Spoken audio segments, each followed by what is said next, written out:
The ceiling collapsed 3 feet behind him. Marcus didn't look back. He couldn't. The girl in his arms had stopped breathing. 11 years old. Deaf. Trapped in a house that was eating itself alive. His skin was melting.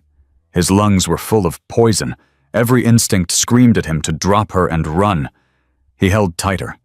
What he didn't know, what he couldn't possibly know, was that the girl's father commanded 700 men who would turn this city upside down before sunrise. Before we continue, tell me in the comments where you're watching from.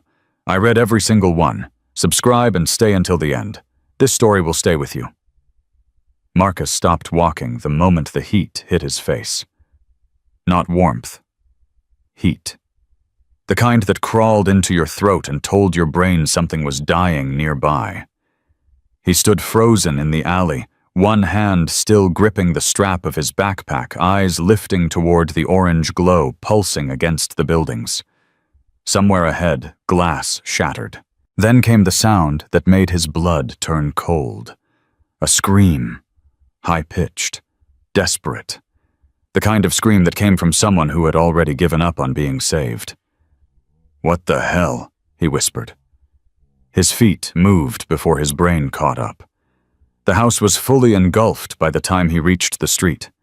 Flames poured from the second-floor windows, rolling upward like they'd been waiting years for permission. Neighbors stood in clusters on the sidewalk, some in pajamas, some holding phones, all of them watching. Nobody was moving toward the door. "Did someone call 911? A woman shouted. "They're coming. They're coming. How long? I don't know. Just wait." Marcus pushed through the crowd, heart hammering. The screaming had stopped. That was worse. "Is someone in there?" he demanded. An older man turned to him, face pale. "Little girl, second floor. Her mother got out, but where's the mother? Ambulance took her. She was burned bad. Kept screaming about her daughter." Marcus looked at the house. The front door was warped from heat paint, bubbling and peeling. Smoke poured from every crack and seam. Nobody went in. The man's eyes dropped. "Son, you can't go in there. You'll die." Marcus shoved his backpack into the man's chest. "Hold this." "Wait, what are you?" But Marcus was already running. The door didn't open. It exploded. Marcus hit it with his shoulder and felt the wood give way in a shower of sparks and smoke. The heat slammed into him like a physical wall, stealing the air from his lungs before he could take a full breath. He dropped to his knees immediately, one hand over his mouth, eyes streaming. "Hello," he shouted, voice cracking. "Can you hear me?" Nothing. The floor groaned beneath him. Somewhere above, something heavy crashed and sent vibrations through the entire structure. "Hello?" Still nothing. He crawled forward, one hand on the wall, the other sweeping ahead of him in the darkness. The smoke was so thick he couldn't see his own fingers. He navigated by touch, by instinct, by the desperate hope that the girl was still alive. Then he heard it. A cough. Wet. Weak. Close. "I'm coming," Marcus shouted. "Don't move." He turned the corner and felt the temperature spike. The staircase was directly ahead, flames licking along the railing, eating their way upward. At the base of the stairs, curled into a ball, was a small figure. The girl. Marcus scrambled toward her, ignoring the way his palms screamed against the superheated floor. She was maybe 11, maybe 12, hair matted to her face with sweat and soot. Her eyes were open, but unfocused, staring at something he couldn't see. "Hey," he said, reaching for her shoulder. "Hey, can you hear me?" She didn't respond, didn't even look at him. He grabbed her arm gently, and she finally turned. Her mouth moved, forming words, but no sound came out. Just desperate, silent shapes. That's when he understood. She couldn't hear him. She couldn't hear anything. "Okay," Marcus said, even though she couldn't hear it. Okay, I've got you. I've got you. He slid one arm under her shoulders, the other under her knees. When he lifted, she screamed a short, sharp sound punched out of her by pain. I'm sorry, he said automatically. I'm sorry, I'm sorry. Her weight collapsed against him. Dead weight. Complete surrender. Either she trusted him completely, or she had nothing left to fight with. The ceiling cracked above them. Marcus looked up just in time to see the beam split. He threw himself backward, girl still in his arms, as a section of burning wood crashed down exactly where they'd been standing. No, no, no, he hissed. The path to the front door was blocked now. Flames everywhere, heat so intense it felt like his skin was shrinking. He spun, searching for another way out. The back of the house. There had to be a back door. He started moving, stepping over debris, ducking under falling embers. The girl's fingers dug into his shirt, holding on with whatever strength she had left. Stay with me, he said. Stay with me. The kitchen was worse. Fire had consumed the entire back wall, fed by something that must have been stored there. Cleaning supplies, paint thinner, something that burned hot and fast. The back door was visible through the flames, but getting to it would mean walking through an inferno. Marcus stood frozen, holding the girl, watching his only exit disappear behind a curtain of fire. Think, he muttered. Think, think, think. The girl's grip on his shirt weakened. Her head lolled against his shoulder. No, no, you stay awake. You hear me. Stay awake. She couldn't hear him. He knew she couldn't hear him, but he kept talking anyway because stopping meant giving up. We're getting out of here, both of us. I didn't come this far to die in someone else's kitchen. He turned back toward the front of the house. The hallway was fully engulfed now, flames climbing the walls and spreading across the ceiling like living things. The front door was still there, barely visible through the smoke, but the path to it was a tunnel of fire. Marcus looked at the girl, looked at the flames, looked at the door. 15 feet, maybe 20. 20 feet through hell. Okay, he breathed. Okay. He pulled her tighter against his chest, tucked his head down, and ran. The pain was immediate and absolute. Fire bit into his arms, his shoulders, his back. His jacket caught first, then his sleeves, then something on his legs that he didn't have time to identify. Every nerve in his body screamed at him to stop, to drop, to roll, to do anything except keep running toward more fire. He didn't stop. He burst through the front door with such force that he nearly fell down the porch steps. Hands grabbed him immediately, strong hands pulling, yanking, dragging him away from the burning structure. Jesus Christ! Get him down! Get him down! Is that a kid? He's got a kid! Marcus collapsed onto the sidewalk, still holding the girl.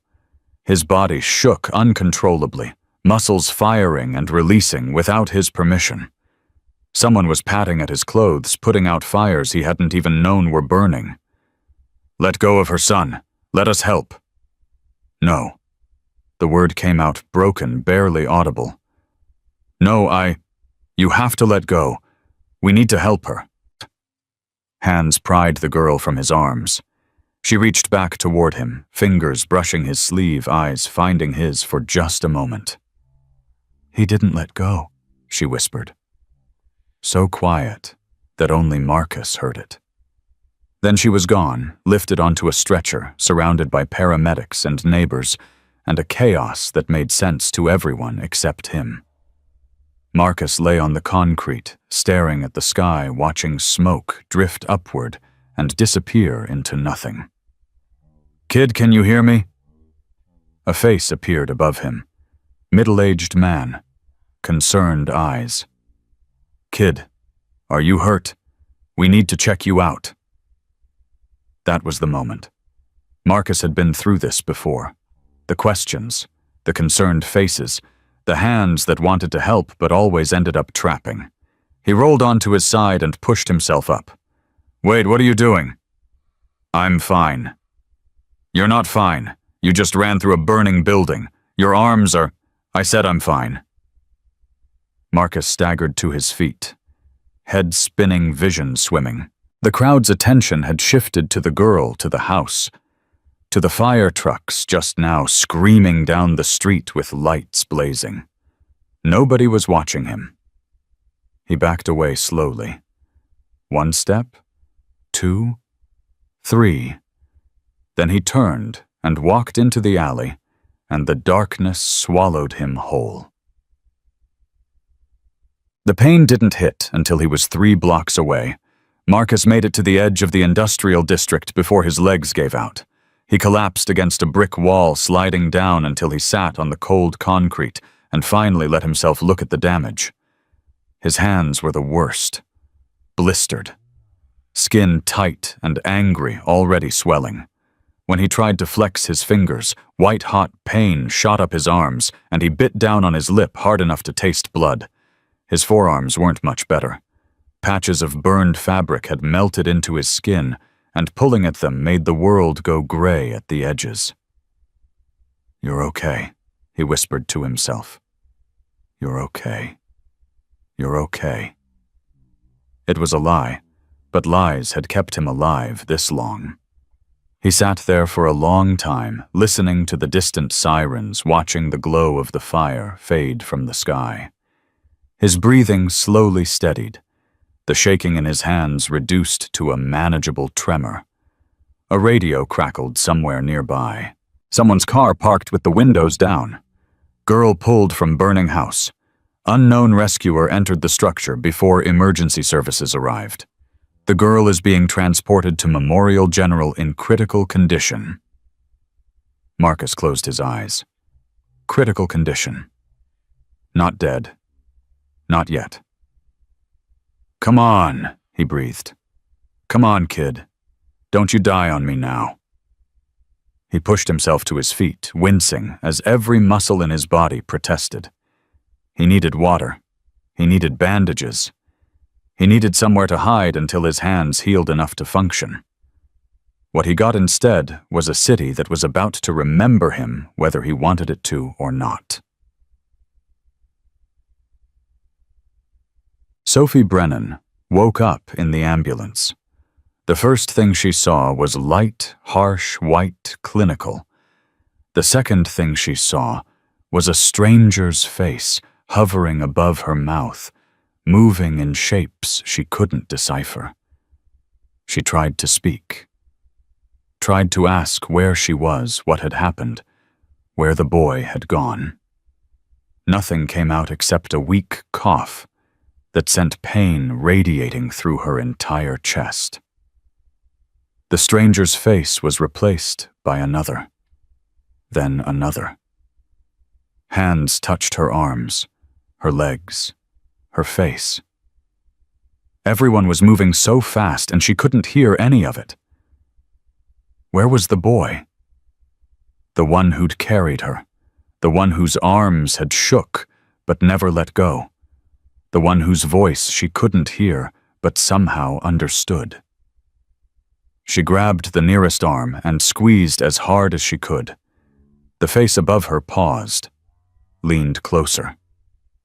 Sophie forced her hands to move to form the shapes she'd learned before she could remember learning them. The boy. Where is the boy? The face looked confused, turned to someone else, said something she couldn't see. The boy.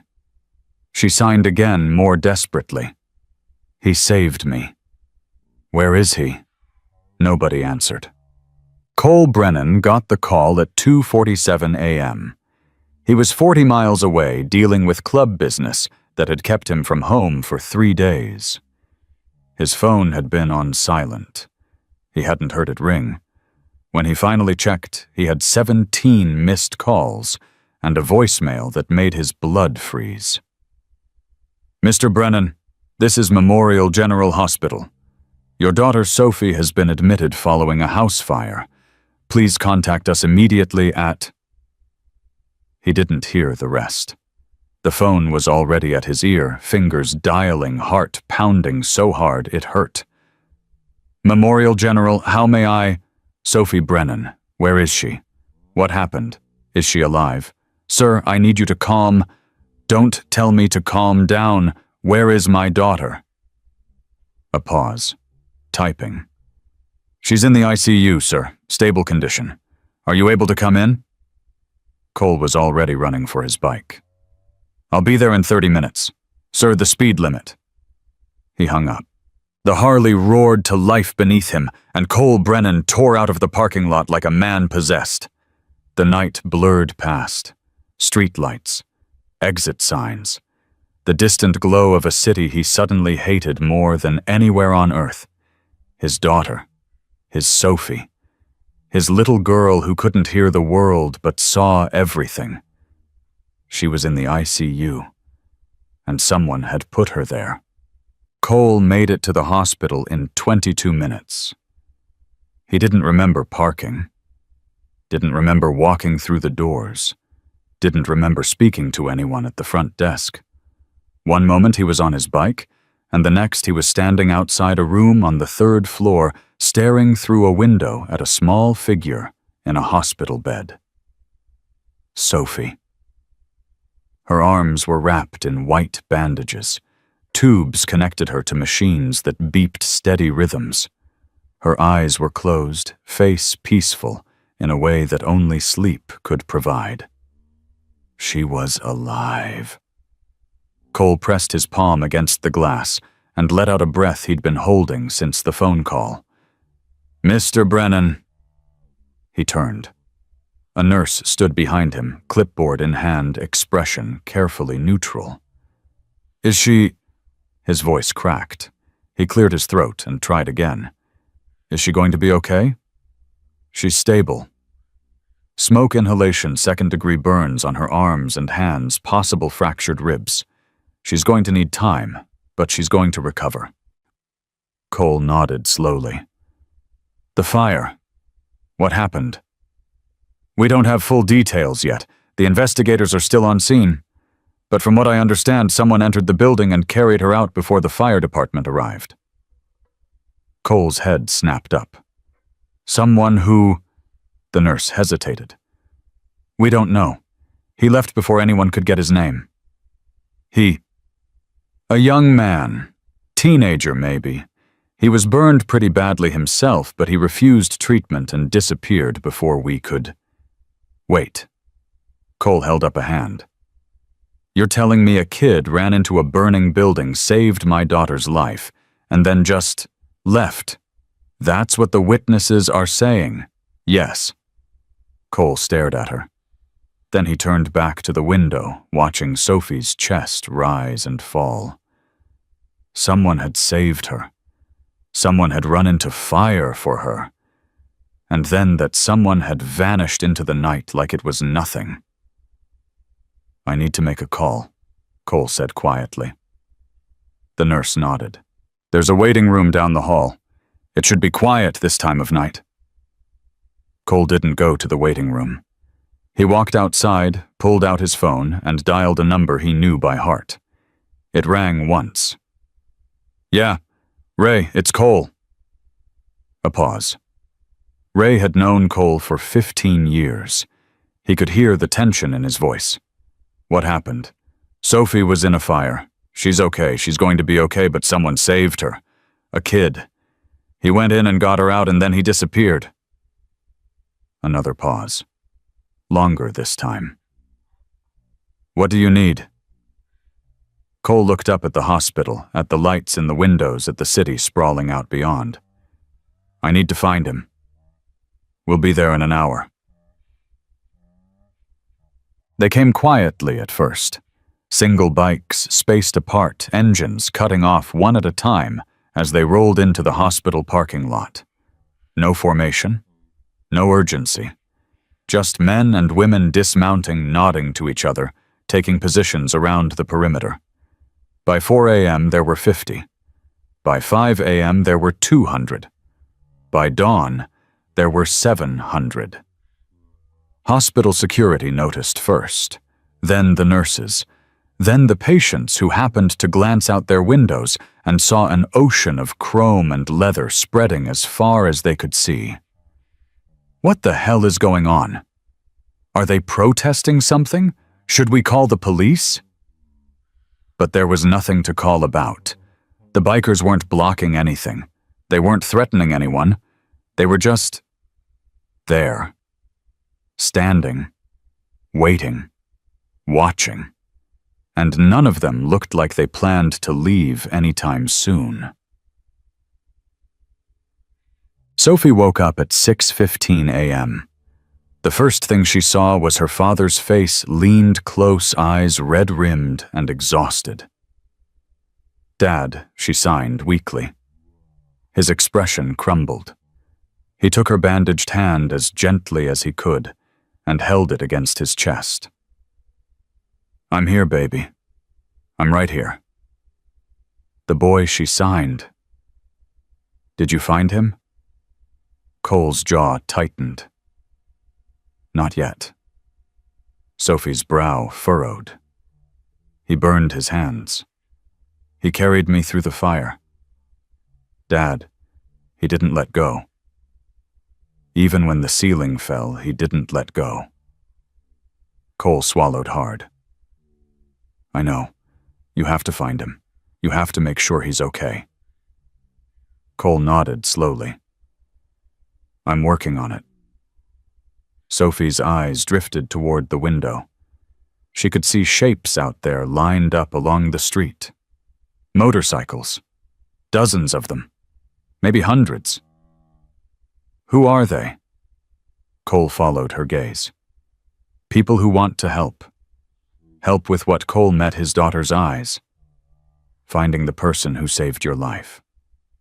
Marcus woke up to the sound of helicopters. He had found shelter under an overpass wedged between concrete pillars where the wind couldn't reach. His hands throbbed with a steady, relentless pain that told him the burns were worse than he wanted to admit. The helicopters were circling something to the east. News choppers from the look of them. He crawled out of his hiding spot and looked toward the hospital district. The sun was just coming up, painting the sky in shades of orange and pink. And there, surrounding the hospital like a siege, were more motorcycles than he had ever seen in one place. "What the hell?" he breathed. He counted for a full minute before giving up. There had to be at least 500, maybe more. They weren't moving, weren't revving engines, weren't doing anything except standing there, watching, waiting. Marcus felt something cold settle in his stomach. He didn't know who those people were. He didn't know why they were there. But something told him it had to do with the girl, and something else told him he needed to get as far away from this city as possible.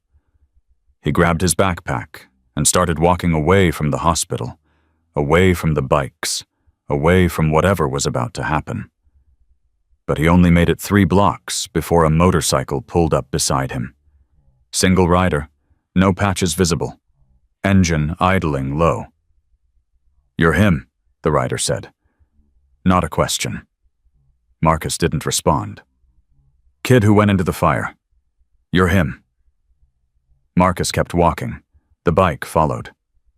"She's asking for you. The girl. She keeps asking where you went." Marcus stopped. He stood there for a long moment, back to the rider hands clenched despite the pain. "I don't know what you're talking about." "Your hands say different." Marcus looked down. The blisters were visible even through the makeshift bandages. There was no hiding burns like that. "Who are you?" he asked without turning around. "Name's Ray. I ride with her father." Marcus closed his eyes. "Her father?" "Cole Brennan, president of the Iron Covenant." The name meant nothing to Marcus, but the weight behind it did. "Is he going to hurt me?" Ray actually laughed at that. A short, surprised sound. Kid, right now, there are 700 people surrounding that hospital who would walk through fire themselves to shake your hand. Cole Brennan is the only reason they're not out here looking for you right now. Marcus finally turned. Then what does he want? Ray cut the engine. In the sudden silence, his voice was calm and steady. He wants to make sure you're okay. That's it. That's all. People don't just want that. No, Ray agreed. Usually they don't. He reached into his jacket and pulled out a pair of clean gloves. Heavy leather. Well worn. Your hands need these. You don't have to take them. You don't have to come with me. You don't have to do anything you don't want to do. He held them out. Marcus stared at the gloves like they might bite him. Warmth. Choice. Two things that had never come without a price. And if I walk away right now? Ray shrugged. Then you walk away. I go back and tell Cole I couldn't find you. The bikes leave eventually. The city forgets. Everything goes back to normal. But that girl is going to spend the rest of her life wondering what happened to the boy who saved her. And Cole Brennan is going to spend the rest of his life knowing he never got to say thank you. Marcus felt something crack inside his chest. Something he'd spent years building walls around. He reached out and took the gloves. Marcus pulled the gloves on, slowly wincing as the leather pressed against raw skin. The pain was sharp, immediate, clarifying. It reminded him that this was real. All of it. Where are we going? He asked. Ray nodded toward the city. Somewhere safe. Somewhere you can get those hands treated properly. And then what? That's up to you. Marcus laughed bitterly. People always say that, right before they take away the choice. Ray didn't argue. He just waited. Marcus looked back toward the hospital district, toward the sea of chrome and leather he could still see glinting in the morning light. 700 people. For him. Because of what he'd done, it didn't make sense. Why do they care? He asked quietly. I'm nobody. I'm just some homeless kid who got lucky. Ray's expression shifted. Something that might have been respect flickered in his eyes. Kid, you ran into a burning building when everyone else stood around with their phones out. You carried a little girl through fire when the easy thing would have been to save yourself. That's not luck. That's something else entirely. It's stupid. That's what it is. Maybe. Ray started his bike again. But sometimes stupid is the only thing that matters. Marcus stood there for a long moment weighing his options. He could run. He'd done it before. He knew how to disappear, how to become invisible, how to let the city swallow him whole. But his hands hurt. His lungs burned. And somewhere in that hospital, a little girl was asking where he went. He climbed onto the back of the bike. Ray didn't say anything. He just pulled away from the curb and headed east, away from the hospital, away from the crowd, toward whatever came next. Marcus held on and tried not to think about how badly this could end. The ride took 15 minutes. They wound through industrial streets, past warehouses and loading docks, until Ray pulled into an alley behind an old brick building. A garage door was half open, light spilling out from inside. This is it, Ray said, cutting the engine. Nobody's going to force you to do anything. You can eat, get those burns treated, and leave whenever you want. And Cole, he's at the hospital with his daughter. He won't come here unless you want him to.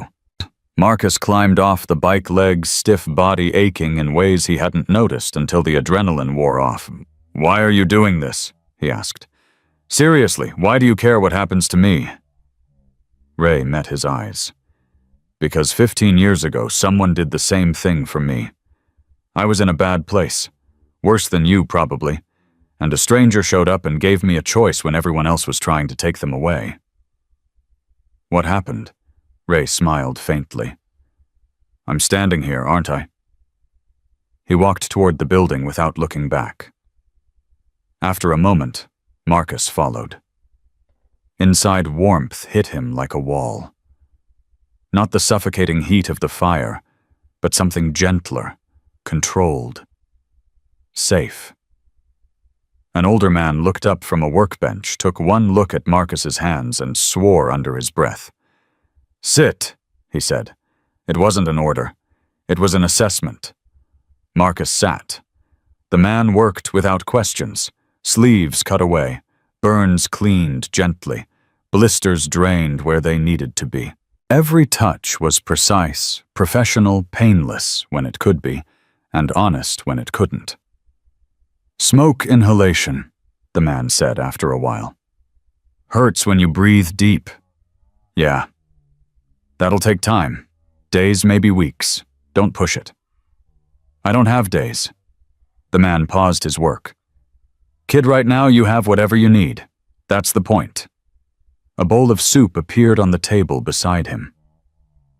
Marcus stared at it for a long moment, watching steam curl upward. When was the last time someone had given him something without expecting payment? He couldn't remember. He picked up the spoon with bandaged fingers and started to eat. The warmth spread through his chest, easing something he hadn't realized was tight. "Thank you," he said quietly. The man nodded and went back to work on his hands. At the hospital, Cole sat beside Sophie's bed and watched her sleep. Her breathing was steady now, rhythmic. The machines beeped their reassurances. Everything the doctors said pointed toward recovery, but Cole couldn't shake the image of her lying in that ambulance reaching for someone who wasn't there. His phone buzzed. Ray. "Did you find him?" "Yeah, he's at the shop. Hands are burned pretty bad, but Doc's taking care of him." Cole closed his eyes. "Is he okay?" "Physically, he'll recover. Otherwise—" Ray paused. "He's scared, Cole. I don't think he's had a lot of people look out for him." "What's his story?" "Don't know yet. He doesn't talk much. But I can tell you this, he's not a street kid because he wants to be. Something happened to him. Something bad." Cole looked at Sophie again, at the bandages on her arms, at the peaceful expression on her face. "Keep him safe," Cole said. "Whatever he needs, he gets it. But don't push him. Don't trap him. If he wants to leave you, let him leave." "You sure about that? Ray, that kid ran into fire for my daughter. The least I can do is give him the choice to walk away." "And if he does," Cole's jaw tightened, "then I spend the rest of my life knowing I tried." He hung up and turned back to his daughter. Her eyes were open now, watching him. "Dad?" He leaned closer. "Hey, baby. How are you feeling?" "Everything hurts." "I know. I'm sorry." She reached for his hand, wincing as the movement pulled at her burns. "Did you find him?" Cole nodded slowly. "Yeah, we found him." Her eyes widened. "Is he okay?" "He's hurt, but he's being taken care of." "I want to see him." "Sophie, Dad." Her voice was stronger now, insistent. "He carried me out of the fire. He could have left me. He could have saved himself. But he didn't. He held on until we were outside, and then he just disappeared. I need to know why." Cole didn't have an answer for that. He wasn't sure anyone did. "When you're stronger," he said finally, "when the doctors say you can move around, then we'll figure something out. Promise. I promise." Sophie settled back against the pillows, exhaustion pulling at her. But before she closed her eyes, she looked at her father one more time. "He was scared, too," she said quietly. "When he picked me up, I could feel him shaking. But he didn't stop.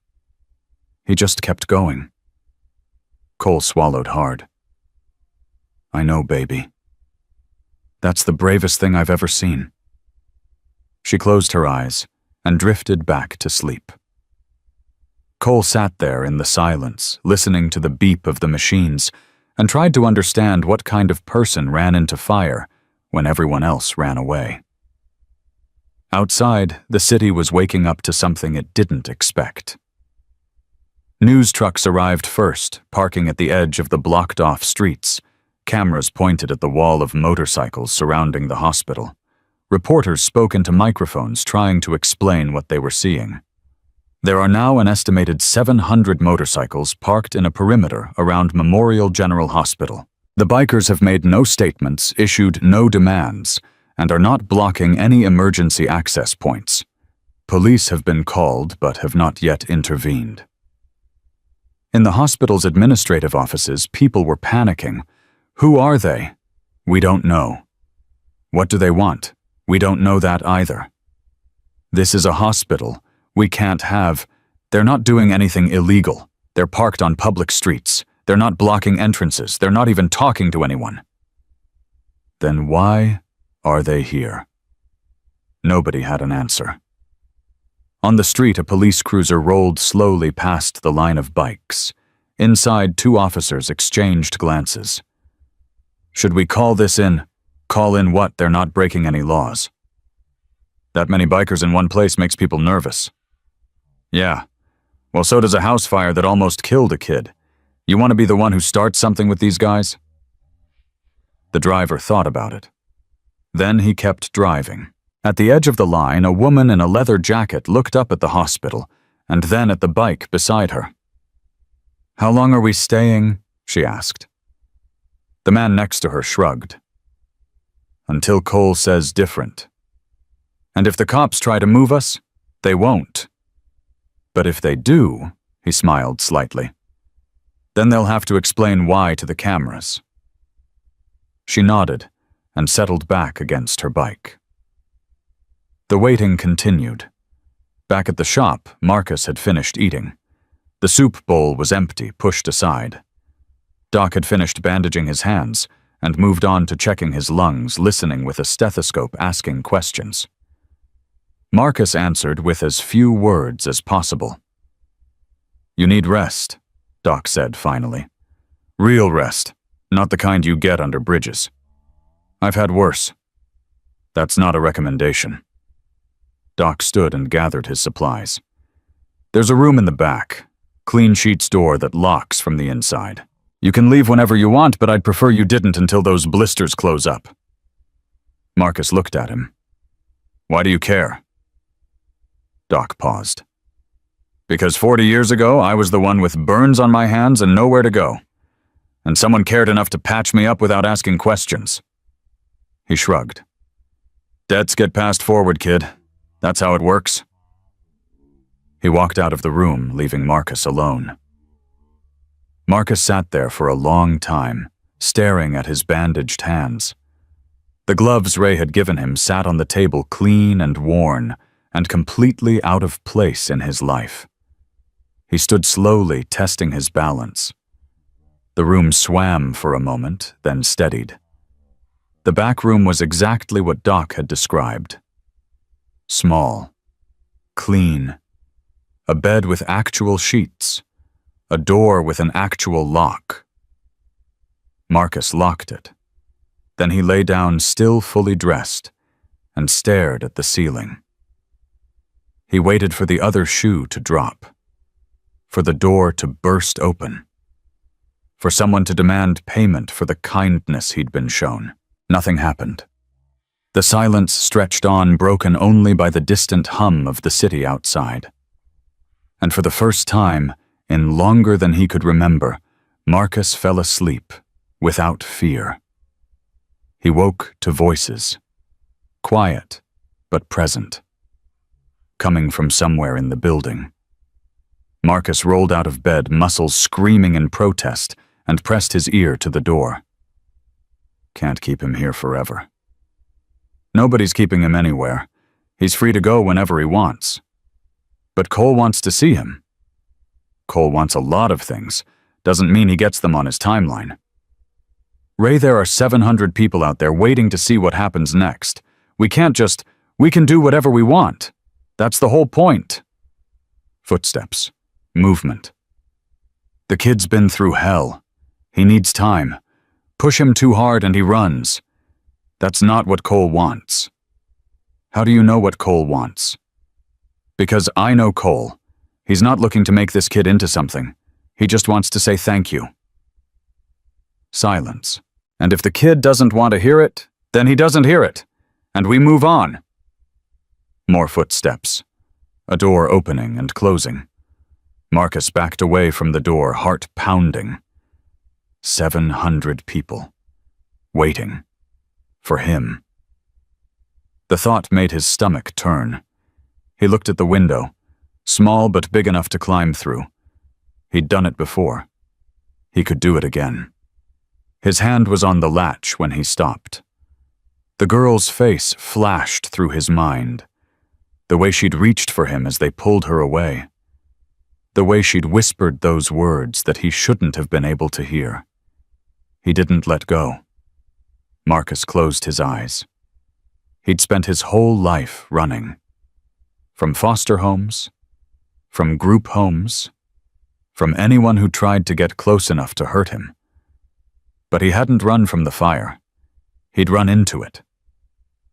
Something had changed in that moment. Something he didn't understand yet. He let go of the window latch and walked back to the bed. An hour later, there was a knock on his door. "Yeah. It's Ray. You hungry?" Marcus's stomach answered before he could. He unlocked the door. Ray stood there with a plate of food. Real food. Eggs, toast, bacon. The kind of breakfast Marcus hadn't had since he was 10 years old. "Doc says you need protein," Ray said. "Something about burn recovery." Marcus took the plate. "Thanks." Ray nodded and started to leave. "Wait." Ray turned. Marcus looked down at the food, then back up. "The girl, Sophie. How is she?" Ray's expression softened. "She's stable. Doctors say she'll make a full recovery." "Does she know I'm here?" "She knows you're safe." That's all her father told her. Marcus nodded slowly. "Good. She's been asking about you. A lot." Marcus didn't respond. "She wants to know why you did it. Why you went in when no one else would." "I don't know." "You don't know," Marcus shook his head. "I heard her screaming. I saw the fire. And I just went. There wasn't a decision. There wasn't a thought. I just moved." Ray studied him for a long moment. "That's called instinct, kid. And it's rarer than you think.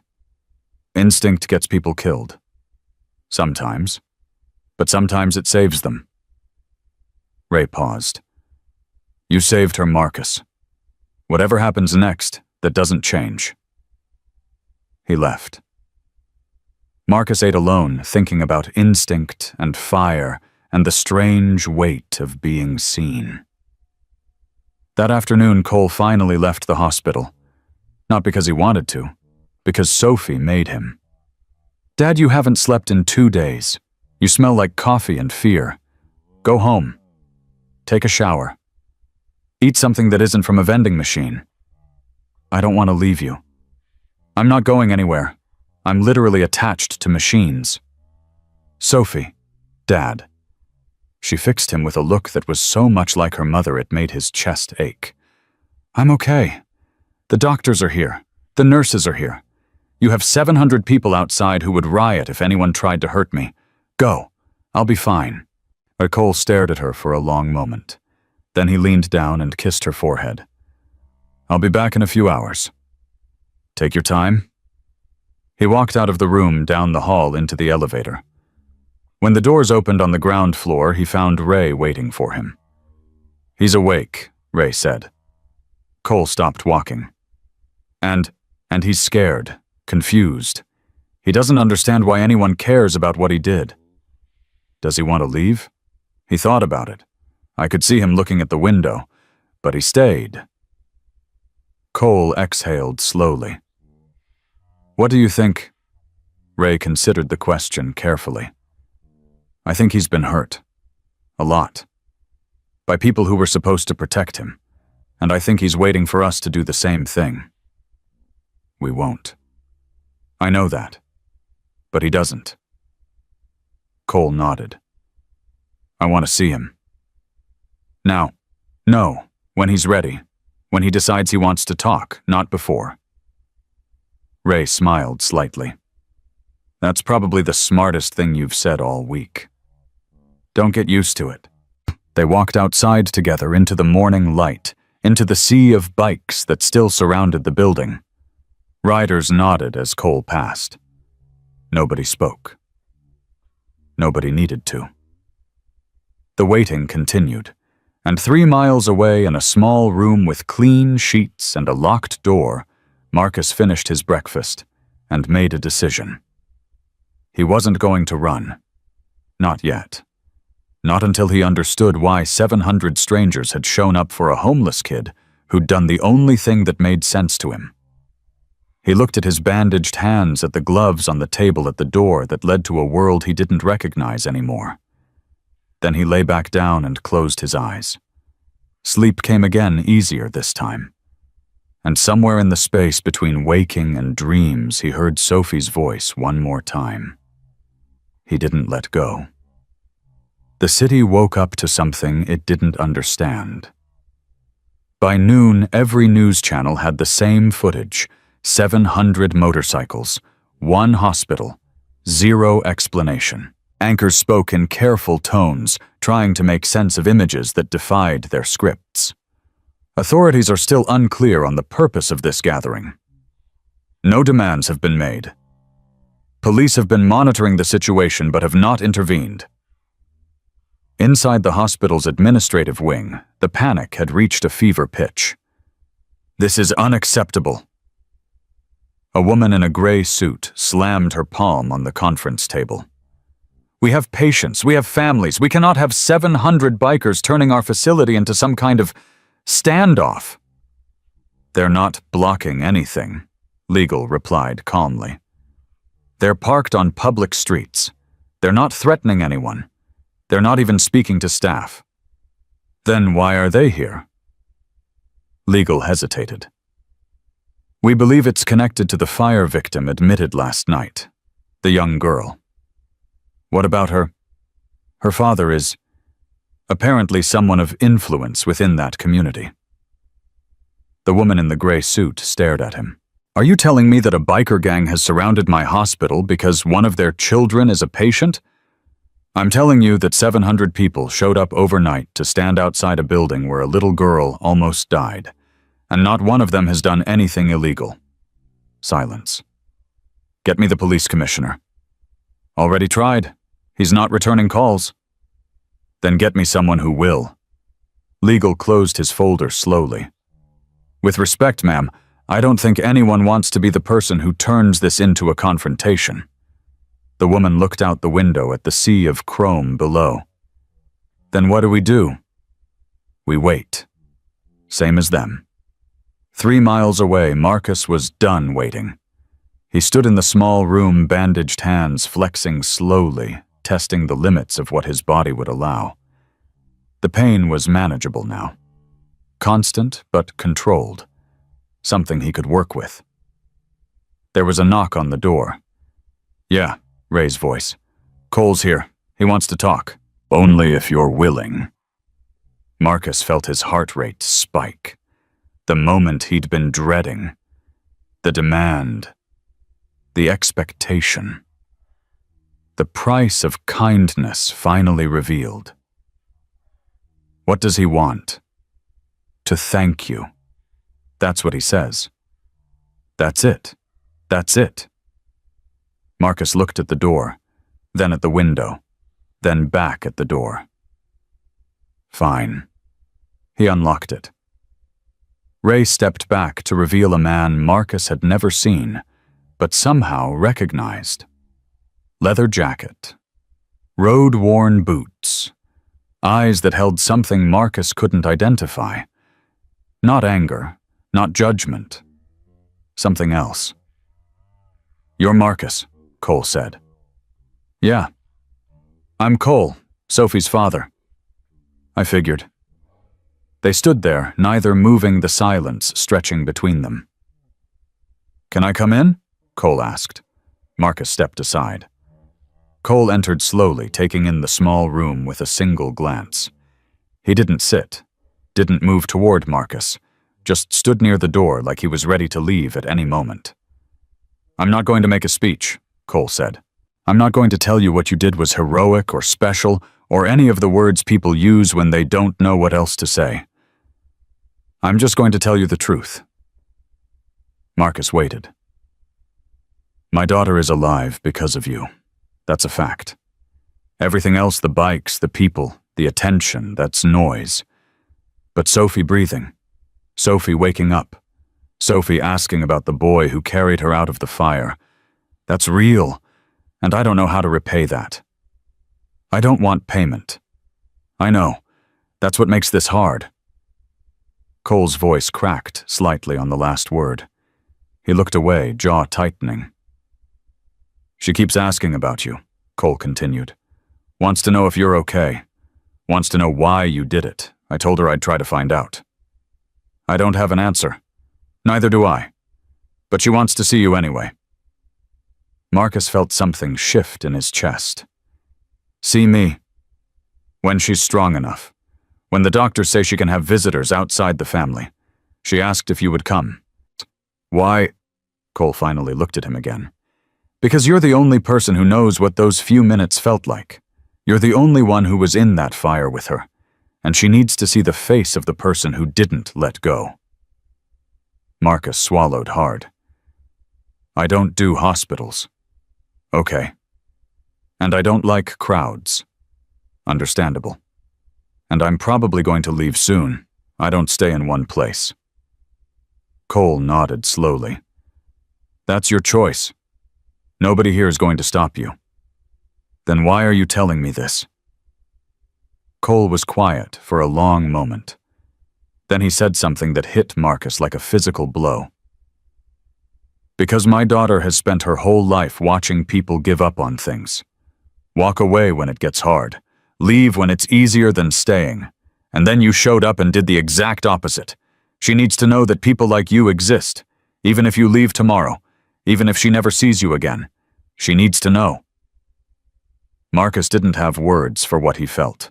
He stood there looking at this man who commanded 700 people, who could have forced anything he wanted, who had every reason to be angry or demanding or controlling. And instead Cole was asking. Just asking. "I'll think about it," Marcus said quietly. Cole nodded. "That's all I wanted." He turned toward the door, then stopped. "Ray's going to stay nearby, not to watch you, just in case you need something. Food, medical supplies, someone to talk to. Whatever, you don't owe us anything, Marcus. You never did." He walked out. Marcus stood alone in the room, listening to footsteps fade down the hall. His hands were shaking again, but this time it wasn't from pain. At the hospital, the pressure continued to build. A city official arrived mid-afternoon, flanked by 2 aides who looked like they'd rather be anywhere else. He walked the perimeter of the blocked-off streets, counting bikes, counting riders, trying to make sense of what he was seeing. He approached one of the riders standing near the corner. "Excuse me, I'm with the mayor's office. Can you tell me what's going on here?" The rider looked at him without expression. "Nothing. Nothing. We're standing. That's all." "Standing for what purpose?" "No purpose. Just standing." The official's jaw tightened. "This is causing significant disruption to hospital operations." "Really?" The rider glanced toward the emergency entrance where ambulances were coming and going without obstruction. "Looks operational to me." "The hospital administration is concerned. Then they should talk to us." "They've tried. No one will give a statement." The rider smiled faintly. "That's because there's nothing to say." The official stared at him for a long moment. Then he turned and walked back to his car. When he was gone, another rider leaned over. "Think they're going to push? They might try. And if they do..." The first rider shrugged. Then we'll find out what happens when 700 people refuse to move without being moved.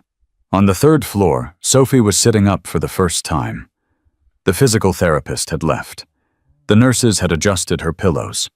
Her father sat in the chair by the window, watching her with eyes that hadn't fully relaxed in 2 days. "Dad?" "Yeah." "You saw him?" It wasn't a question. Cole nodded. "I did." "What's he like?" Cole thought about it. Scared, tough, young, older than he should be. What does that mean? It means he's been through things, the kind of things that make you grow up faster than you're supposed to. Sophie processed that.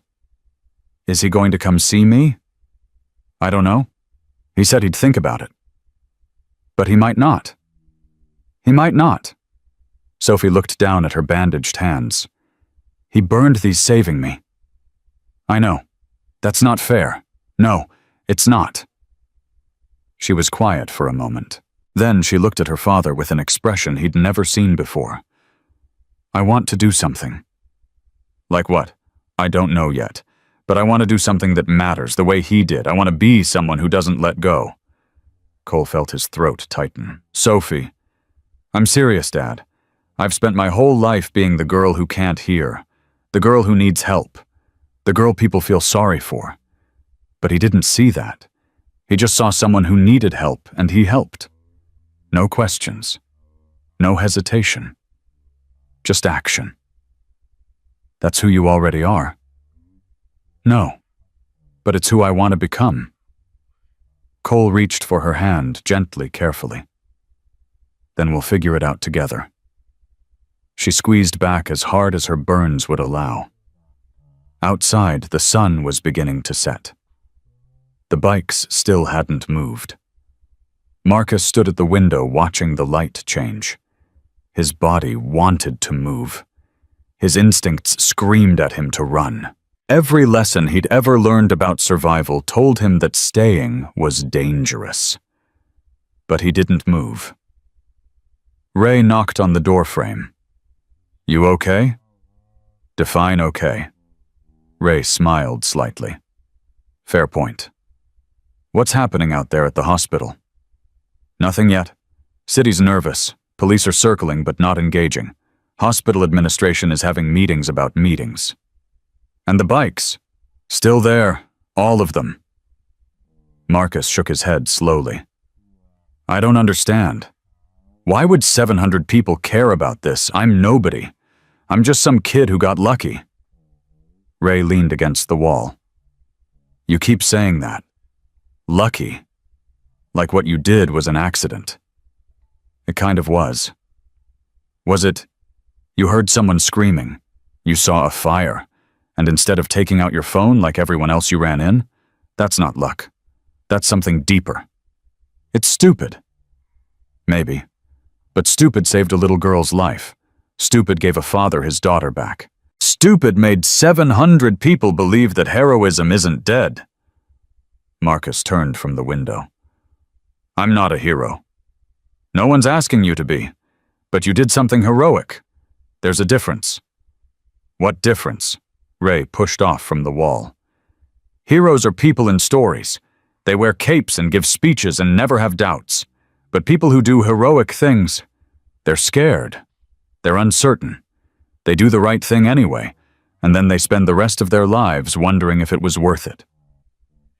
"And was it worth it?" Ray met his eyes.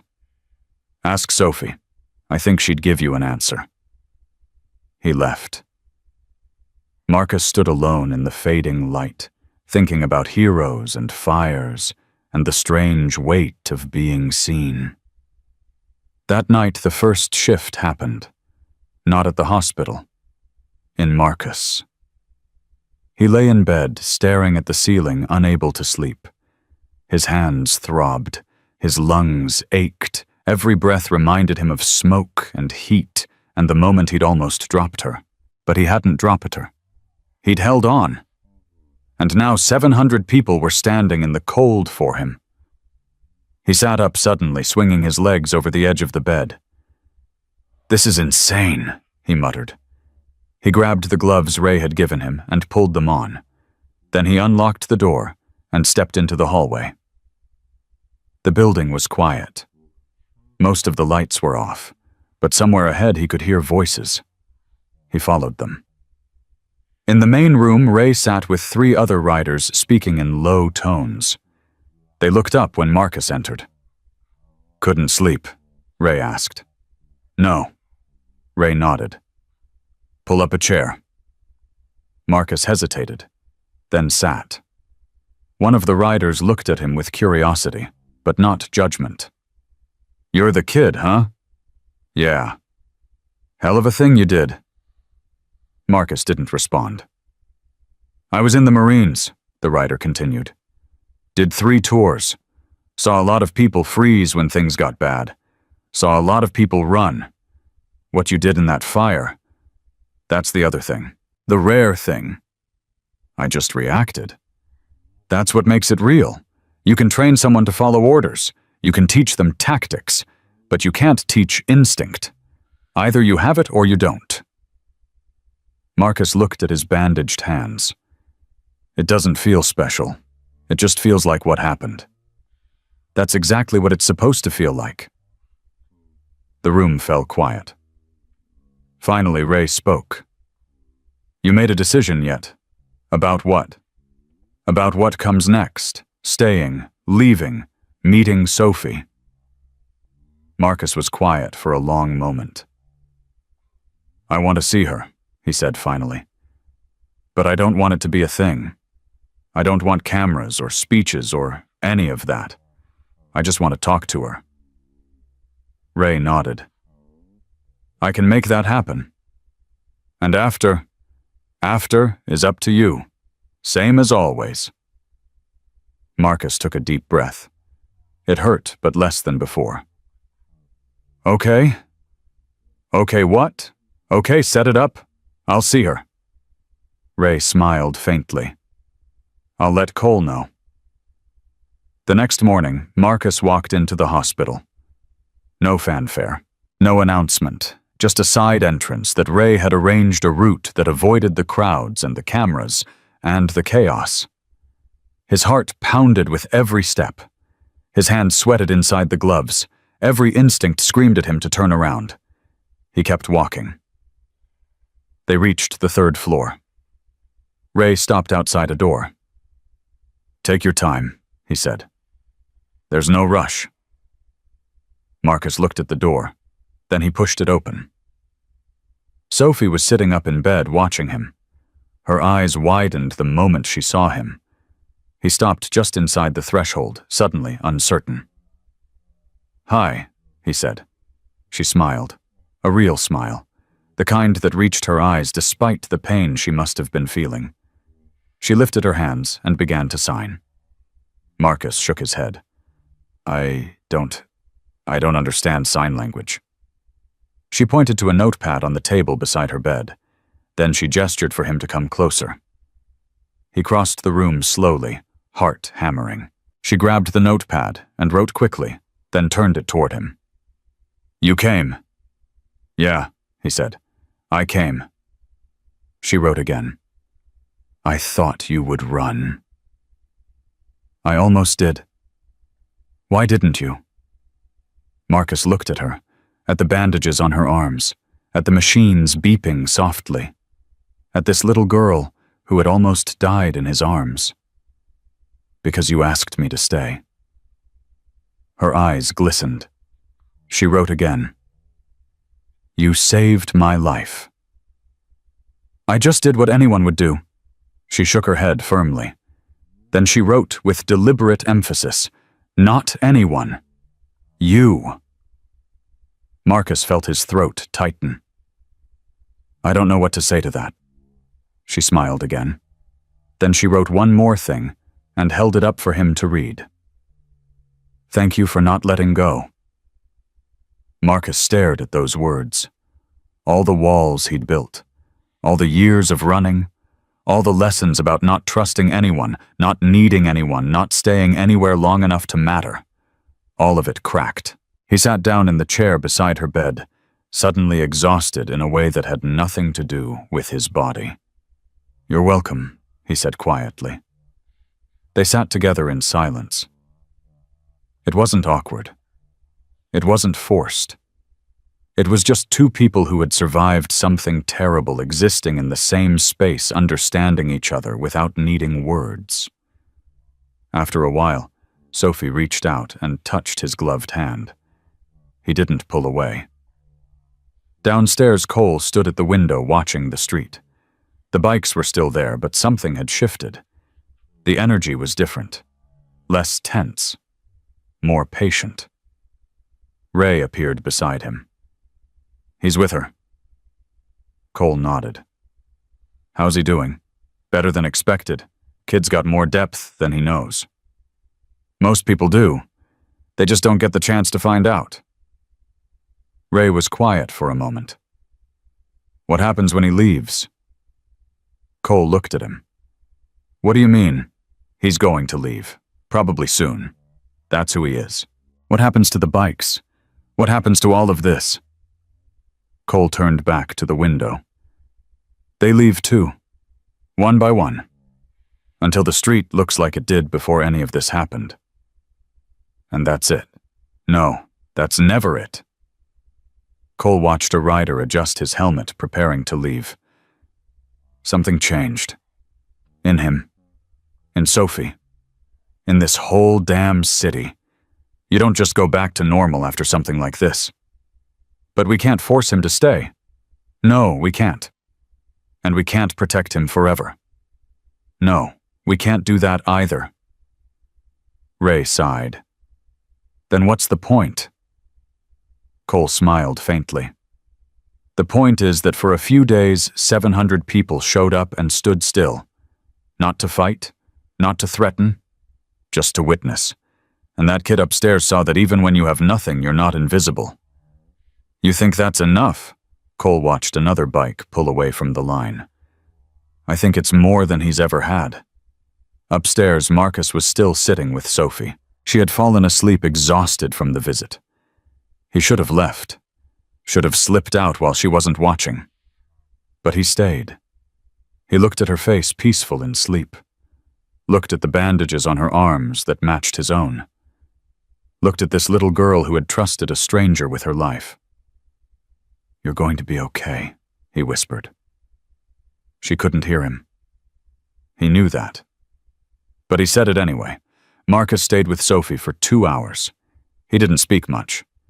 Neither did she, once she woke up again. They just existed in the same space, sharing something that didn't need words. When she finally drifted off again, deeper this time, he stood quietly and walked to the door. Cole was waiting in the hallway. "Thank you," Cole said softly. "For what? For not running. For giving her this." Marcus looked back at the sleeping girl. "She didn't need me. She just needed to know I was okay." "That's more than you think." Marcus didn't argue. He was too tired to argue. "What happens now?" he asked. Cole studied him for a long moment. "That depends on you." "Everyone keeps saying that. Because it's true." Marcus laughed quietly without humor. "I've never had choices before. Not real ones. Someone was always deciding for me. Not this time." "How do I know that?" Cole's jaw tightened. "Because I'm telling you. And because 700 people are still standing outside, not to trap you, but to make sure no one else does." Marcus felt something crack in his chest again. That same fracture he'd felt when Cole had asked, instead of demanded. "I don't understand any of this," Marcus admitted. "You don't have to. Not yet." Ray appeared at the end of the hallway. "Cole, we've got a situation." Cole's expression shifted immediately. "What kind?" "City's making moves. They've got someone from child services on the way, and a detective asking questions about the fire." Marcus felt his blood turn cold. "Child services." Ray met his eyes. "Someone reported a homeless minor involved in the rescue. They're claiming it's a welfare check." "It's a trap," Marcus said flatly. They want to put me in the system. Maybe. Maybe not. It's always a trap. Cole held up a hand. Listen to me. Nobody is taking you anywhere you don't want to go. That's a promise. You can't promise that. Watch me. Cole turned to Ray. How long before they get here? 15, maybe 20 minutes. Then we have 15 minutes to give Marcus options. Marcus's heart was pounding now. The old instincts were screaming. Run, hide, disappear. Don't let them put you back in the system. What options? He demanded. Cole spoke fast. Option 1. You leave now. Through the back. Ray takes you somewhere safe. You disappear before anyone knows you were here. And then what? And then you keep running, same as before. Marcus swallowed. What's option 2? Option 2. You stay. We tell the truth. You're 17. You've been on your own and you saved a little girl's life. We get you legal representation. We fight whatever they try to throw at you. That could take months, years. It could. I'd be stuck. Maybe, but you'd also be protected. Officially. With people who actually know how to work the system. Marcus looked between Cole and Ray. What's the third option? Cole hesitated. Ray answered instead. There isn't one. Not really. You either run or you stand. That's it. Marcus closed his eyes. 15 minutes. 15 minutes to decide the rest of his life. I need a minute. We don't have a minute. Then give me 30 seconds. Cole nodded. Marcus turned and walked to the window at the end of the hall. His hands were shaking again. His chest was tight. Every lesson he'd ever learned about survival was screaming at him to run. But Sophie's face kept appearing in his mind. The way she'd smiled when she saw him. The words she'd written on that notepad. Thank you for not letting go. He'd held on in the fire. He'd held on when every instinct told him to drop her. He'd held on until they were both safe. What was this, if not another fire? He turned around. I'm staying. Cole exhaled slowly. You sure? No, but I'm done running. Ray pulled out his phone. I'll call our lawyer. We have a lawyer. We have 12. Pick your favorite. Marcus almost laughed. Almost. 10 minutes later, a woman in a dark suit arrived. Her name was Diana, and she looked like she'd been born in a courtroom. You're Marcus, she said. It wasn't a question. Yeah. I understand you saved a little girl's life 2 nights ago. That's what people keep telling me. Diana smiled faintly. I also understand that someone is trying to use that act of heroism as an excuse to put you back in foster care. Marcus tensed. How do you know about foster care? I did my research. You aged out of the system 3 months ago. Technically, you're no longer their responsibility, but Child Services sometimes likes to pretend otherwise when there's publicity involved. This isn't about publicity. Everything is about publicity when cameras are involved. Diana set her briefcase on a nearby table. Here's what's going to happen. A caseworker is going to show up. They're going to ask questions. They're going to try to establish that you're at risk. And I'm going to make sure they can't. How? By establishing that you have housing support and legal representation. By documenting the fact that 700 people showed up to protect you. By making it very clear that any attempt to remove you from this situation would be noticed by a lot of angry voters. Marcus stared at her. You can do that. I've been doing it for 30 years. The elevator dinged. 2 people stepped out. A woman with a clipboard and a man with a badge. Here we go, Ray muttered. Diana stepped forward before they could speak. Good afternoon. I'm Diana Reeves representing Marcus. I assume you're here for the welfare check. The woman with the clipboard blinked. You were told that a homeless minor was involved in the hospital situation. That minor is 17 years old, no longer in the custody of the state, and currently under the protection of individuals who have provided him with food shelter and medical care. We still need to speak with him. Then you can speak with him through me. Any questions you have, you direct to me first. The detective stepped forward. I'm here about the fire. Diana turned to him. What about it? We need a statement from the individual who entered the structure before emergency services arrived. My client is under no obligation to provide a statement at this time. If you wish to schedule a formal interview, you can contact my office. The detective's jaw tightened. This is a simple matter. Nothing about this is simple, detective. A 17-year-old boy risked his life to save a child when no one else would. He sustained significant injuries in the process. And now, instead of being thanked, he's being treated like a suspect. If I were him, I wouldn't want to talk to you either. Silence.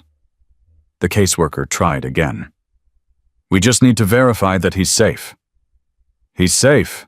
I've verified it. Is there anything else? The two officials exchanged glances. We'll be in touch, the detective said finally. I'm sure you will. They left. Marcus let out a breath he didn't know he'd been holding. That was it, he asked. Diana turned to him. That was round 1. There will be more rounds, but they'll think twice before trying anything aggressive now that they know you have representation.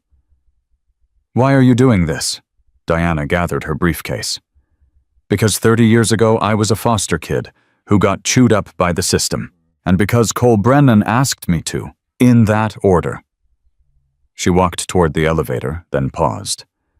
Marcus, you did something extraordinary. Don't let anyone convince you otherwise. She left. Cole appeared beside him. You okay? I don't know. That's a reasonable answer. Marcus looked at him. What happens when this is over? When the bikes leave and the lawyers go home and everything goes back to normal? Cole was quiet for a moment. Normal is whatever you make it, he said finally. But you won't be alone. Not unless you choose to be. I've always been alone. That doesn't mean you have to stay that way. Marcus didn't have a response for that. The next 3 days passed in a blur. The bikes began to thin. First a few at a time, then in larger groups. Riders who had jobs to return to, families to see, lives that had been put on hold. But the message had been sent. The city watched. The hospital watched. The system watched. And none of them made another move. Marcus spent most of his time at the shop. Doc changed his bandages every day, clucking disapprovingly at the way the burns were healing. You need to take it easy, Doc said for the 100th time. I'm not doing anything. You're not resting either. Your body can't heal if your mind won't slow down. My mind doesn't slow down, never has. Doc sighed. Youth is wasted on the young. Ray came by every afternoon, sometimes with food, sometimes with updates, sometimes just to sit and say nothing. On the 4th day, Marcus finally asked the question that had been burning in his mind. What happens to me now? Ray looked up from the newspaper he wasn't really reading. What do you mean? I mean after, when this is all over. Where do I go? Ray set the paper down. Where do you want to go? I don't know. I've never thought about it. I've always just been focused on surviving the next day. And now, Marcus looked at his bandaged hands. Now I don't know what to focus on. Ray was quiet for a moment. You know what I think? What? I think you've spent so long running that you forgot how to stand still. And I think standing still scares you more than any fire ever could. Marcus didn't deny it. Cole's not going to ask you for anything, Ray continued. Neither is Sophie. Neither is anyone here. But if you wanted to stick around, there might be a place for you. A place. The shop always needs help. Doc's not getting any younger, and the club could use someone who knows how to think on their feet. Marcus stared at him. You're offering me a job. I'm offering you an option, same as everything else. You can take it or leave it. Marcus didn't know what to say. Think about it, Ray said. No pressure. He went back to his newspaper. On the 5th day, Sophie was discharged from the hospital. Marcus wasn't there for it. He didn't want to be part of the crowd, the cameras, the chaos. But Cole texted him afterward. She asked about you. Marcus stared at the message for a long time before replying. Tell her I'm okay. 3 dots appeared, then disappeared, then appeared again. She wants to see you again, when you're ready. Marcus set the phone down. That afternoon he walked back to the block where the fire had happened. The house was gone. Completely demolished, the rubble cleared away, leaving nothing but a rectangle of darker concrete where a building used to stand. No flowers, no memorial, just empty space. Marcus stood at the edge of it, hands in his pockets, and tried to remember what it had felt like to run toward those flames. It felt like a lifetime ago. Hell of a thing, a voice said behind him. He turned. An older man stood there, white hair, weathered face, eyes that had seen too much. Did you know the family? Marcus asked. Lived next door for 30 years. Watched that little girl grow up. Never thought I'd see the place burn down. I'm sorry. The man shrugged. Houses burn. It's people that matter. He studied Marcus carefully. You're the one, aren't you? The one who went in. Marcus hesitated. How did you know? Your hands. Burn wraps like that you don't get from cooking dinner. Marcus looked down at his bandaged fingers. She's going to be okay, the man continued. That little girl. Because of you. I just did what anyone would have done. The man laughed quietly. No, son, you didn't. I was out here that night. I saw the whole thing. 20 people standing around with their phones filming, waiting for someone else to do something. And you just ran in. No hesitation. No second thoughts. I wasn't thinking. That's when you find out who you really are. When there's no time to think. Marcus didn't know how to respond. The man reached out and gripped his shoulder briefly. Whatever you do with your life, kid, remember this moment. Remember what you're capable of, because most people never find out. And you already know. He walked away. Marcus stood there alone, staring at the empty space where a house used to be. The phone call came that evening. An official from the city voice, carefully neutral. Is this Marcus? Yeah. I'm calling to inform you that following a review of the incident, there will be no further action regarding your involvement in the rescue. No investigation, no placement, no mandatory services. Marcus felt his grip tighten on the phone. What does that mean? It means you're free. No one is coming for you. The case is closed. Why? A pause. Because 700 people showed up and stood outside a hospital for 3 days. Because a lawyer made it very clear that any aggressive action would be met with significant public backlash. And because, frankly, prosecuting a teenage boy for saving a child's life would be a PR nightmare we can't afford. Marcus laughed. A real laugh. The first one in weeks. So that's it. That's it. You're not our problem anymore. The line went dead. Marcus stood there, phone still in his hand, trying to process what he'd just heard. Free. He was free. Not because he'd run, not because he'd hidden, but because he'd stayed, and people had stayed with him. He walked to the window and looked out at the city. The sun was setting, painting everything in shades of gold and red. Somewhere out there, Sophie was home with her father. Somewhere out there, the last of the bikes were pulling away from the hospital.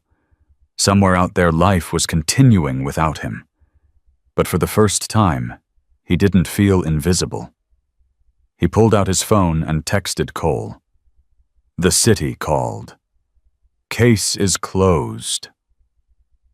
The response came almost immediately. I know, Diana told me. Congratulations. Marcus typed slowly. What happens now? Cole's response took longer this time. Whatever you want. But if you need somewhere to be, the door's always open. Marcus stared at those words. The door's always open.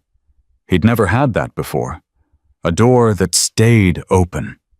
A place that didn't kick him out when he became inconvenient.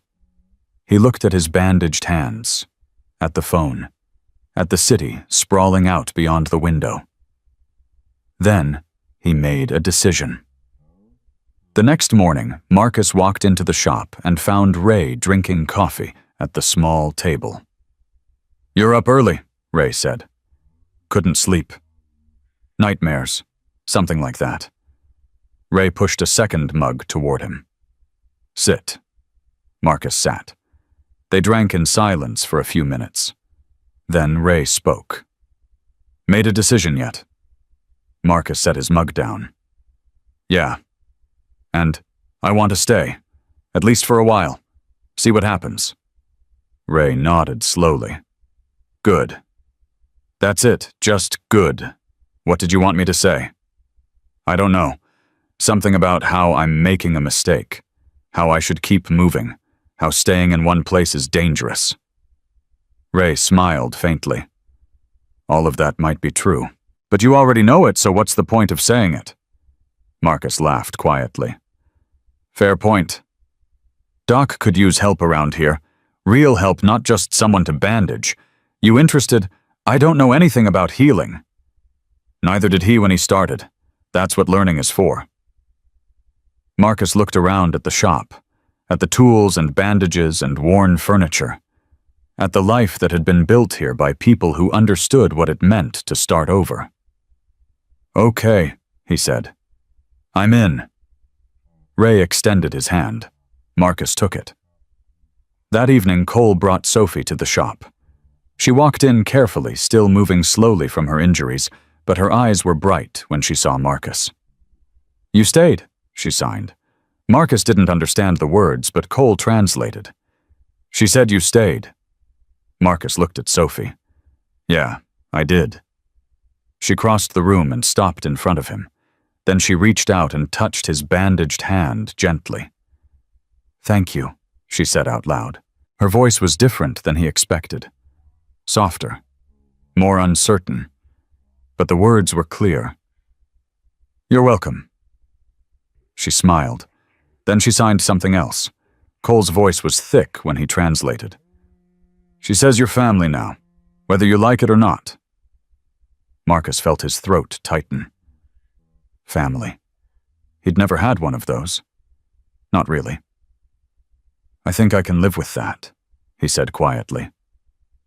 Sophie's smile widened, and for the first time in 17 years, Marcus felt something he'd never felt before. Home. 2 weeks passed. Marcus learned things he never thought he'd learn. How to properly clean a wound, how to wrap a bandage so it wouldn't slip, how to read the signs of infection before they became dangerous. Doc was a patient teacher, never raising his voice, never making Marcus feel stupid for not knowing something.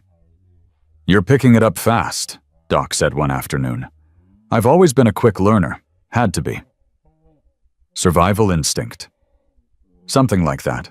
Then Doc handed him a fresh roll of gauze. That instinct got you this far.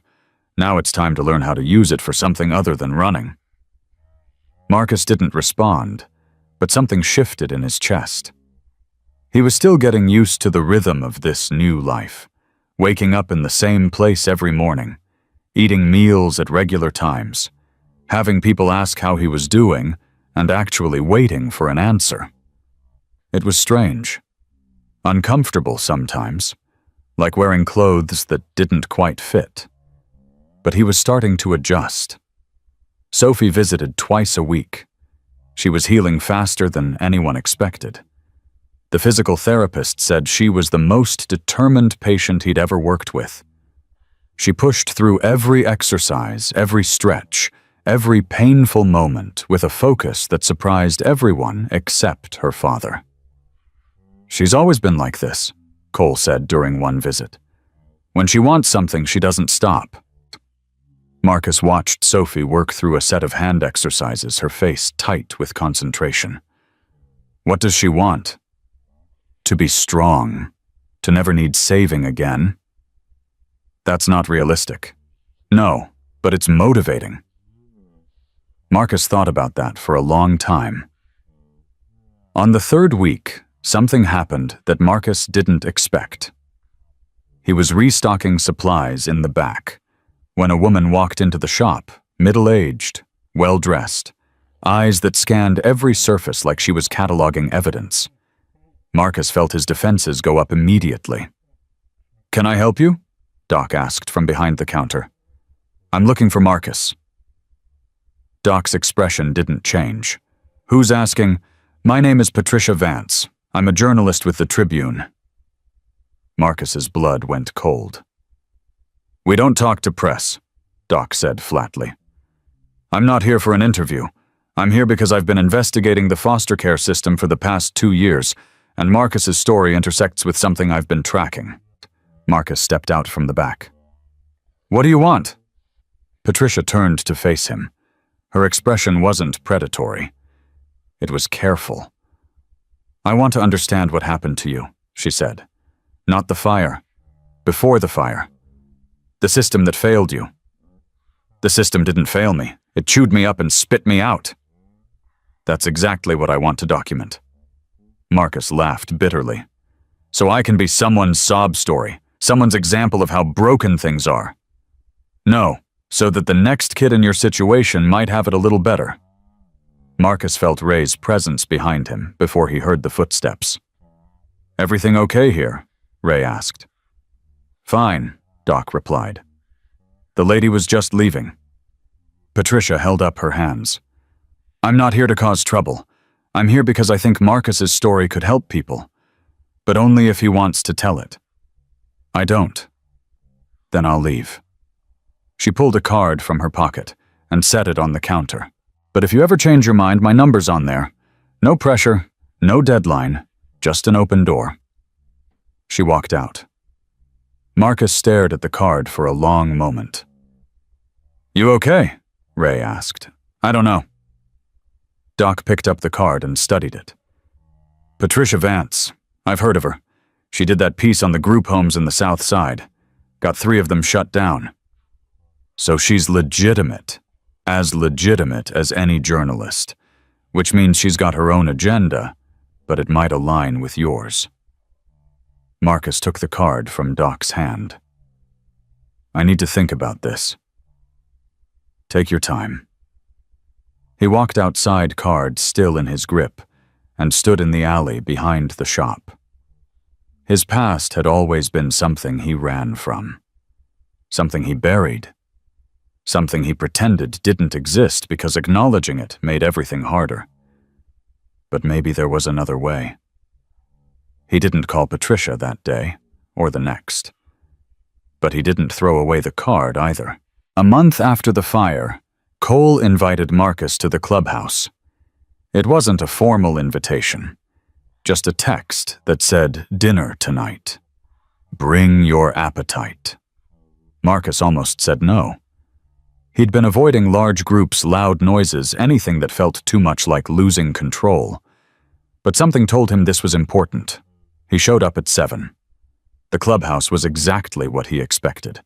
Old building, worn furniture walls covered with photographs and memorabilia from decades of history.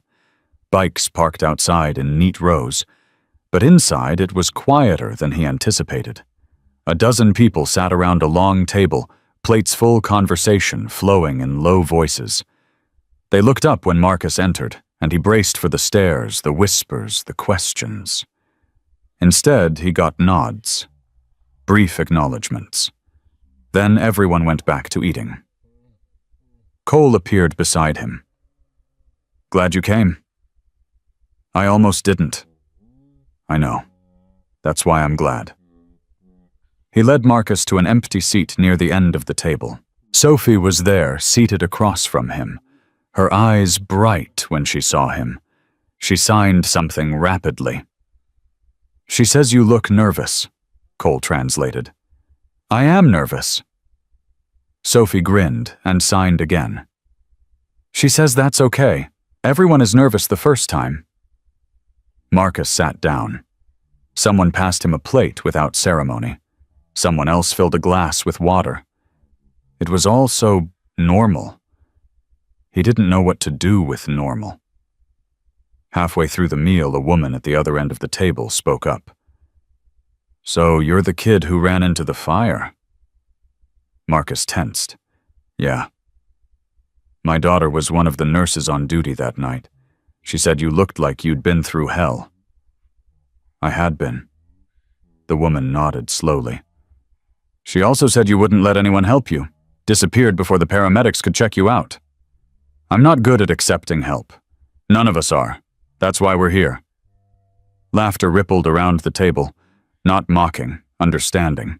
Marcus felt something loosen in his chest. After dinner, Cole took him outside. The night air was cool, carrying the distant sounds of traffic and city life. How are you really doing? Cole asked. Better, I think. You think? Marcus leaned against the wall. I've spent my whole life waiting for the other shoe to drop, waiting for things to go wrong. It's hard to turn that off. It doesn't turn off. It just gets quieter. Speaking from experience, Cole smiled faintly. I wasn't always who I am now. There was a time when I trusted nothing and no one, when every kindness felt like a trap. What changed?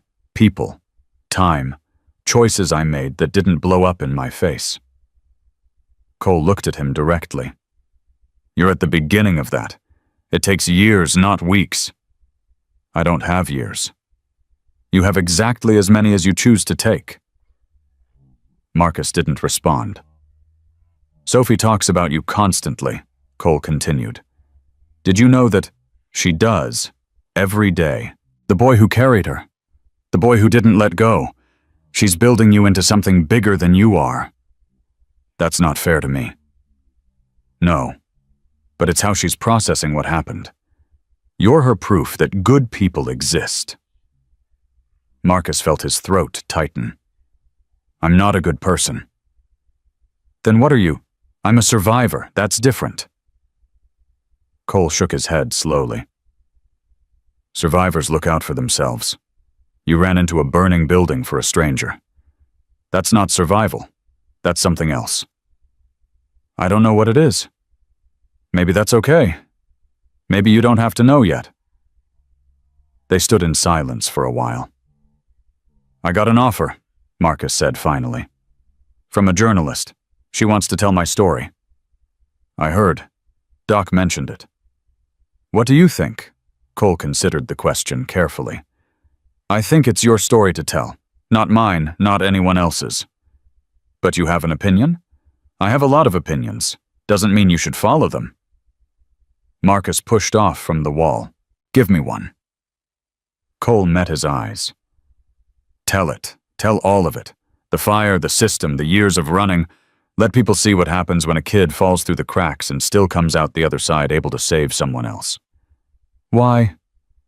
Because somewhere out there is another Marcus, another kid who thinks they're invisible. And if they see that someone like them did something heroic, maybe they'll believe they can too. Marcus felt the words land somewhere deep. I'll think about it, he said. That's all anyone can ask. 2 days later, Marcus called Patricia. They met at a diner 3 blocks from the shop. She brought a notebook, but didn't open it. Thank you for reaching out, she said. Don't thank me yet. I haven't agreed to anything. Fair enough. What can I tell you that might help? Marcus leaned back in his chair. What do you actually want from this? And don't give me the line about helping other kids. What do you personally want? Patricia was quiet for a moment. 20 years ago, my brother aged out of the foster system. 3 months later, he was dead, overdose. They found him under a bridge with nothing but the clothes on his back. Marcus felt something shift. He never talked about what happened in those homes, Patricia continued. Never let anyone close enough to help. I spent years wondering what I could have done differently if I could have saved him. You couldn't have. Maybe not. But I can do something now. I can make sure his story and stories like it don't just disappear. Marcus studied her face, looking for deception, looking for the angle. He found only grief. Old grief worn smooth by time, but still present. Okay, he said. Okay. I'll talk to you, but I have conditions. Name them. No pictures of my face. I don't want to be recognized on the street, and I approve the final piece before it runs. Patricia nodded. I can work with that. One more thing. What? This isn't about making me look like a hero. I'm not interested in being someone's inspiration. If you want to tell my story, you tell all of it. The ugly parts, too. Patricia smiled faintly. That's exactly what I was hoping you'd say. The interview took 4 hours. Marcus talked about things he'd never talked about before. The foster homes that ranged from neglectful to abusive, the group homes where older kids preyed on younger ones, the caseworkers who were too overloaded to notice, and the ones who didn't care enough to try.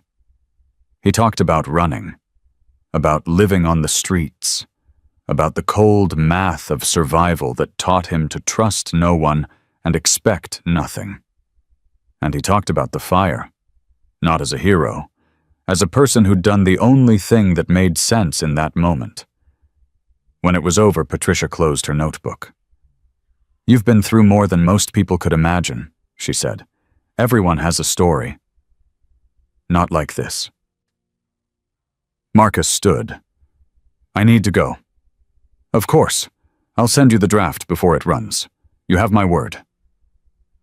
He walked out of the diner and stood on the sidewalk feeling empty and full at the same time. He'd given away pieces of himself, pieces he'd protected for years. And somehow he didn't feel weaker. He felt lighter. The article ran 6 weeks later. It didn't use his full name. Didn't show his face. But the story was all there. Every broken piece. Every moment of survival. And at the center, the fire that had changed everything. Marcus read it alone, sitting on the bed in his small room at the shop. When he finished, he didn't know what to feel. His phone buzzed. Sophie. Did you see it? Marcus typed back. Yeah. How do you feel? He thought about it for a long moment. I don't know yet. That's okay. You don't have to know right away. Marcus smiled faintly. The response from the article was bigger than anyone expected. Not viral, not explosive, but steady. Emails and letters poured into the Tribune.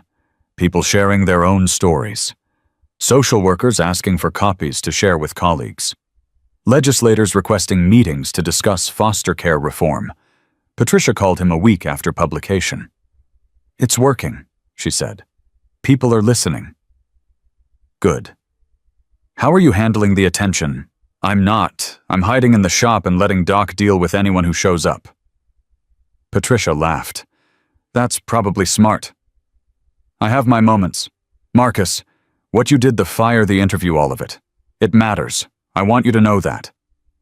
Marcus didn't respond right away.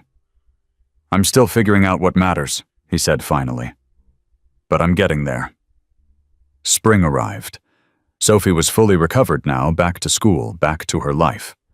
But she still visited the shop twice a week, sometimes more.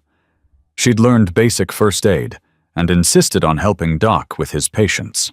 She's a natural, Doc said one afternoon, watching Sophie bandage a scraped knee with careful precision. She's stubborn. Same thing sometimes. Marcus watched her work. She caught his eye and smiled, signing something quick.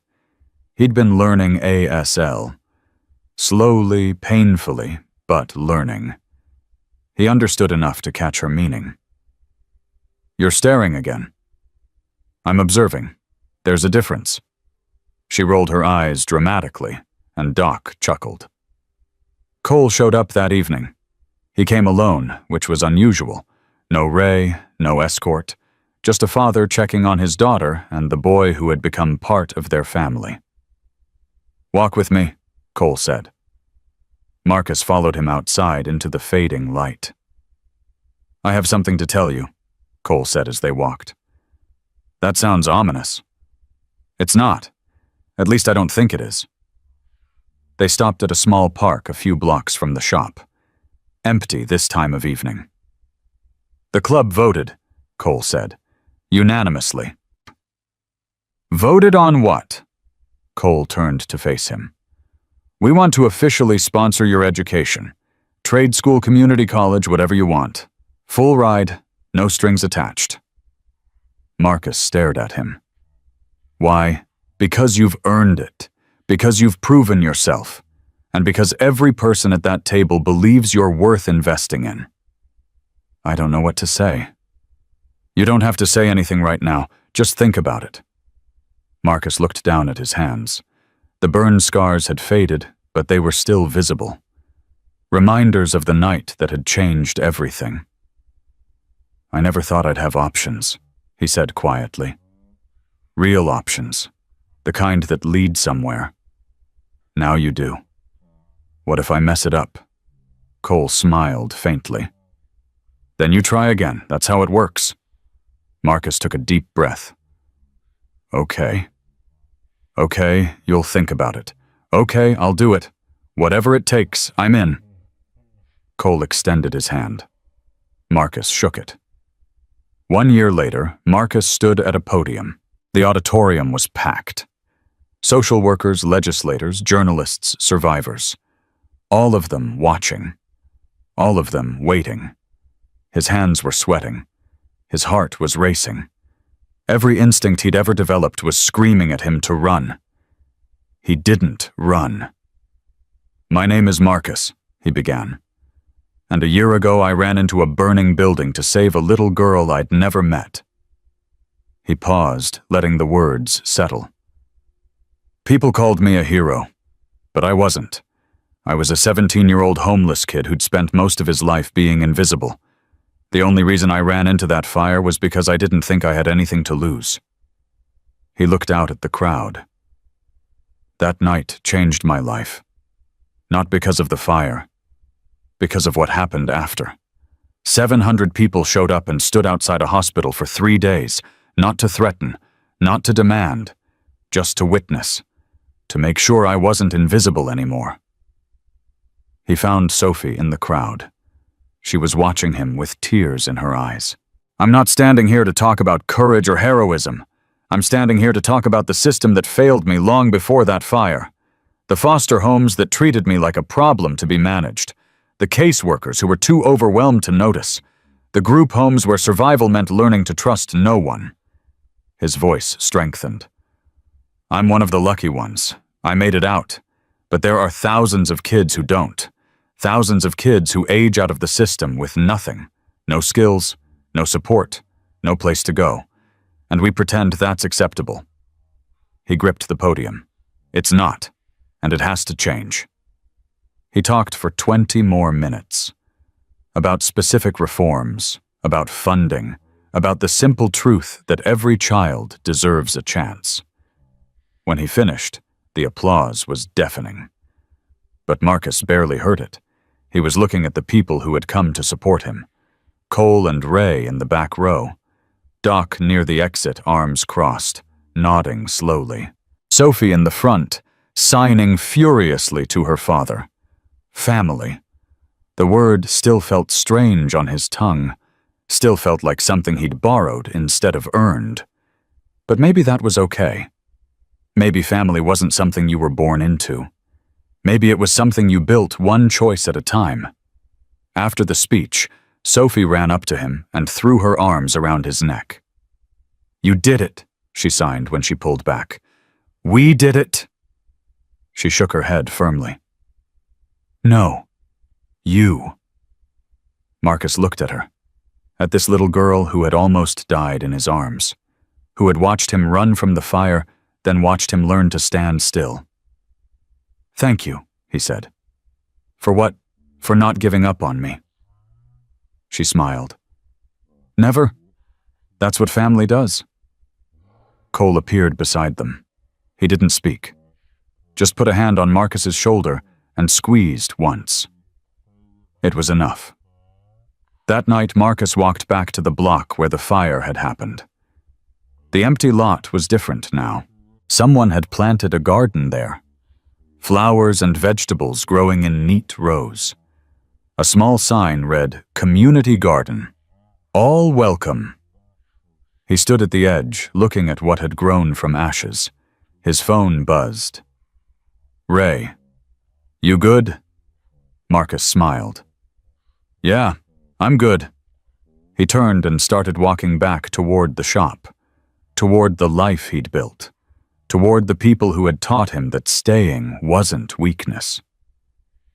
The night was quiet. The city hummed around him, indifferent and constant. But Marcus wasn't invisible anymore. He had been seen. He had been claimed. He had been given something he never thought he'd have. A place to belong. And as he walked through the streets he'd once run through in fear, he understood something he'd spent his whole life trying to figure out. Home wasn't a building. Home wasn't a city. Home wasn't even a room with clean sheets and a door that locked from the inside. Home was the people who showed up when you needed them. The people who stood still when everyone else ran. The people who looked at a broken kid and saw something worth saving. Marcus had spent 17 years running from everything. Now he had something worth staying for. And that made all the difference. He didn't let go in the fire. And they didn't let go of him. That was the truth of it. Simple. Unbreakable. Real. Some people spend their whole lives looking for a moment that defines them. Marcus had found his in smoke and flame, in a little girl's desperate grip, in the sound of 700 engines falling silent at dawn. And he would carry it forward for the rest of his life. Not as a burden, as proof. Proof that even when everything burns down, something new can grow. Proof that even the invisible can be seen. Proof that sometimes all it takes is one person willing to run toward the fire when everyone else runs away. Marcus looked up at the night sky, at the stars barely visible through the city lights. He took a deep breath, and for the first time in his life, he didn't feel alone.